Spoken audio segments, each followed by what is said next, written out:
नमस्कार दोस्तों।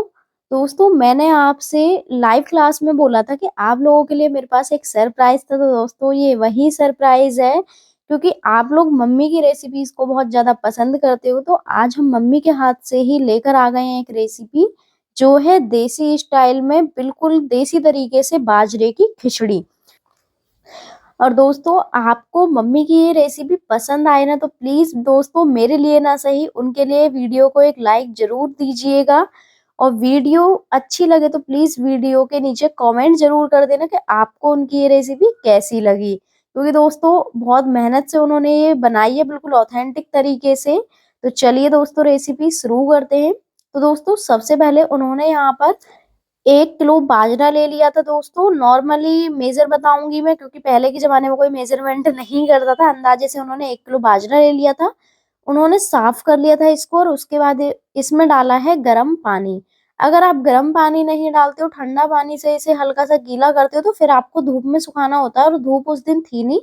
तो हमने इसी तरीके से यहाँ पर इसे 2-3 मिनट के लिए गरम पानी में भिगो लिया था और इसे घुमाती रही थी मम्मी अच्छे से जिससे पानी मिक्स हो जाए। अब क्या करा है दोस्तों, इसको डाल दिया है मामदस्ते में और ये वाला मामदस्ता किसने देखा है, मामदस्ता बोलते हैं मामदस्ता, मुझे कमेंट में ज़रूर बताना और किस-किस ने ये देखा है मुझे, ये भी ज़रूर बताना। तो अब आधा बाजरा इसमें डाल दिया है और अब इसको ये कूटना स्टार्ट कर रही हैं।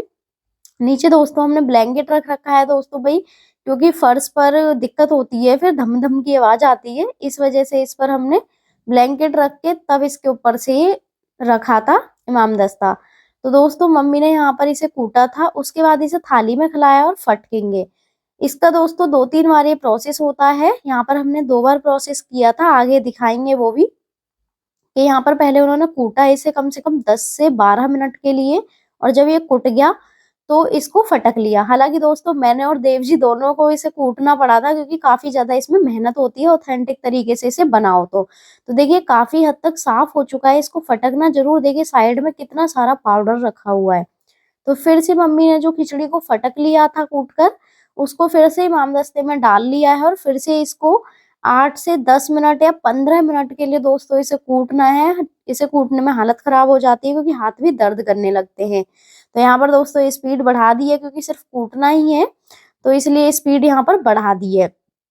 तो फिर से इसको कूटेंगे दोस्तों और चेक करते रहेंगे बीच-बीच में कि जैसी आपको ये खिचड़ी चाहिए वैसी हुई है या नहीं। इसमें क्या है दोस्तों बाजरे का कोई-कोई दाना रहना चाहिए और बाकी पूरा बारीक मतलब बारीक भी ऐसे थोड़ा दलिया से हल्का पतला हो जाना चाहिए, इस तरीके से आपको करना होता है।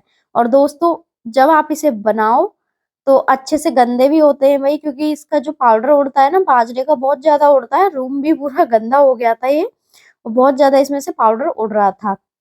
लेकिन भई ऑथेंटिक तरीके वाली चीज़ खानी है तो भई मेहनत तो करनी पड़ेगी और ये मेहनत भई हमने ज़्यादा नहीं की थी, मम्मी ने ही पूरी की थी। और हाँ दोस्तों, ये हम देसी तरीके से इसे बना रहे हैं, पूरा कूट कर दिखा रहे हैं, तो इसे हम क्या करेंगे, देसी तरीके से ही बनाएँगे तंदूर पर। चूल्हा तो भई यहाँ पर है नहीं तो तंदूर पर इसे बनाएँगे। तो दोस्तों पहले मम्मी ने इसको चेक किया था, तो अभी ये मम्मी को थोड़ी मोटी लग रही थी तो उन्होंने फिर से इसमें क्या करा है डाल लिया है इमामदस्ते में और फिर से इसमें थोड़ी देर के लिए इसे कूटा था। तो दोस्तों खिचड़ी हमारी कूट कर रेडी हो चुकी है। अब ये नेक्स्ट डे की वीडियो है। अब इसे बनाएँगे तो एक बर्तन में मम्मी ने यहाँ पर आधा कटोरी चावल और थोड़ी-सी ले ली है मूँग दाल। आप यहाँ पर चने की दाल का भी इस्तेमाल कर सकते हो, अगर मूँग दाल नहीं खाते हो तो। तो इनको अच्छे से धो लेंगे दोस्तों और यहाँ पर देखिए दोस्तों तंदूर हमारा रेडी है। मिट्टी के बर्तन में इसे बनाएँगे।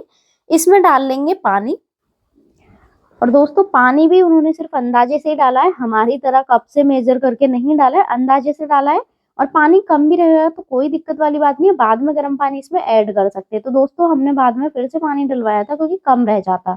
पानी जब इस तरीके से आपका गर्म हो जाए तो इसमें जो बाजरे कूट कर रखा था हमने, खिचड़ी जो बनाई थी यानी कि जो सूखी वाली खिचड़ी थी उसको क्या करना है धीरे-धीरे आपको डालना है और एक तरफ चमचा से उसे चलाते रहना है जिससे कि इसमें गाँठें नहीं पड़ेंगी। अगर आप एक साथ डाल दोगे क्योंकि गर्म पानी में हम आटा वगैरह कुछ भी इस तरीके की चीज़ें डालते हैं तो उसमें तुरंत ही गाँठें पड़ जाती हैं। तो इसीलिए आप क्या करिएगा धीरे-धीरे डालना है और धीरे-धीरे इसे मिलाते जाना है। तो दोस्तों बिल्कुल ऑथेंटिक तरीके से बन रही है। आप लोगों ने मुझसे बहुत बोला था कि मिक्सी में इसे पीस लो, मिक्सी में इसे पीस लो खिचड़ी को। तो भई मिक्सी में वो स्वाद नहीं आता है जो ऑथेंटिक तरीके से बनाकर खाने में आता है। तो यहाँ पर दोस्तों जितनी हमें खिचड़ी बनानी थी उतना डाल लिया है, और ये देखिए हमारे पास बर्तन भी छोटा है यहाँ पर, तो इसमें ही जितनी भी आ पाई मम्मी ने उतना डाला है। अब इसमें डाल देंगे दोस्तों स्वाद के अनुसार नमक। दोस्तों यहाँ पर नमक बाद में ही डलता है, स्टार्टिंग में नमक मत डालना, क्योंकि उससे फिर आपको अंदाजा नहीं रहेगा, कम या ज्यादा हो सकता है, ज्यादा हो गया तो दिक्कत हो जाएगी, कम रहेगा तो फिर भी डल सकता है। अब डाल देंगे हम इसमें थोड़ी देर इसे पकाने के बाद चावल और दाल। दोस्तों लेकिन इस खिचड़ी को बनने में बहुत ज्यादा टाइम लगता है, जो भाई गांव से रिलेट करते हैं, गांव में रहते हैं, वो तो जरूर जानते होंगे कि खिचड़ी कैसे बनती है और कितना टाइम लगता है। एक दिन में लगा लीजिए, हमने दोपहर में इसे कूटा था और दूसरे दिन इसको बनाना स्टार्ट किया था दोस्तों, तो 2 बजे से हम लगे थे, तो 4 साढ़े 4 बजे बनकर ये खत्म हुई थी, इतनी सी खिचड़ी। तो दोस्तों देखिए अब इसको थोड़ी देर के लिए चलाते रहेंगे, जब इसमें हल्का सा लगे आपको कि अब ये थोड़ी सेट होने लग गई है, तो बाद में इसे ढकेंगे। अभी तो खैर चलाना ही है जिससे कि ये नीचे लगे ना, बीच बीच में जब ढकेंगे तो तब भी चलाना पड़ेगा इसको, तभी दोस्तों इसको टाइम लगता है बनने में। और देखिए मम्मी को इतना पता नहीं था कि वीडियो चालू है, तो वो इधर उधर इशारे कर रही थी। तो भाई कोई बात नहीं, क्योंकि हमें तो पता है, हम आज की जनरेशन है, और फिर देखिए यूट्यूब पर टाइम हो गया है और हम फोन भी चलाते, तो हमें पता है। उन्हें इतना पता नहीं है क्योंकि फोन नहीं चलाते हैं, पहले फोन होते नहीं थे। तो दोस्तों कोई भी नेगेटिव कमेंट मत करिएगा प्लीज, क्योंकि उन्होंने बहुत मेहनत की है इस वीडियो को बनवाने में हमारे साथ में। ठीक है, तो इसको वो चला रही है कंटिन्यू, कम से कम 4 से 5 मिनट के लिए उन्होंने ऐसे ही इसको चलाते रहा था। तो दोस्तों ये मुझे बताइएगा कि आपको नेक्स्ट रेसिपी उनके हाथ की किस चीज की चाहिए। लेकिन दोस्तों ये बताना कि गांव वाली ही रेसिपी, ये नहीं है कि आप शहरी वाली कोई, या फिर जो आजकल चाइनीज फूड वगैरह है वो बताने लगो, तो भाई वो मत बताना, जो गांव में बनती है वो भी ऑथेंटिक तरीके से। तो हम नेक्स्ट रेसिपी वो भी उनसे बनवाने की कोशिश करेंगे, ठीक है। तो आप कमेंट में वो भी बता सकते हो, क्योंकि आप लोगों को मम्मी की रेसिपीज पसंद आती हैं, जैसे कि मैंने मक्के की रोटी की रेसिपी डाली थी उनके हाथ की, तो वो सब लोगों ने बहुत पसंद की थी।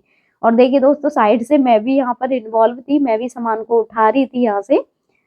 तो अब उन्होंने ढक दिया है दोस्तों, अब इसको कम से कम पकाएंगे हम 1.5 से 2 घंटे के लिए, और बीच बीच में इसे चलाते भी रहेंगे।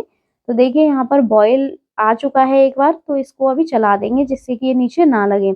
और बीच बीच में ये प्रोसेस आपको करते रहना है दोस्तों, बीच में आप चेक भी कर लीजिएगा कि पकी है या नहीं। आपको कैसे पता चलेगा, जब ये पक जाएगी तो इसमें से क्या है कि यहाँ पर जो चावल का, दाल का और बाजरे का दाना है वो कच्चा कच्चा नहीं लगेगा। तो खिचड़ी हमारी बनकर रेडी है। अब उन्होंने कर दी है सर्व, और गर्मा गर्म इसके ऊपर डाल देंगे दोस्तों घी, क्योंकि इसको खाने का मजा घी के साथ ही आता है, और ठंडा करके खा रहे हो तो दही या फिर दूध के साथ में। तो दोस्तों ये रेसिपी कैसी लगी प्लीज मुझे कमेंट में जरूर बताइएगा।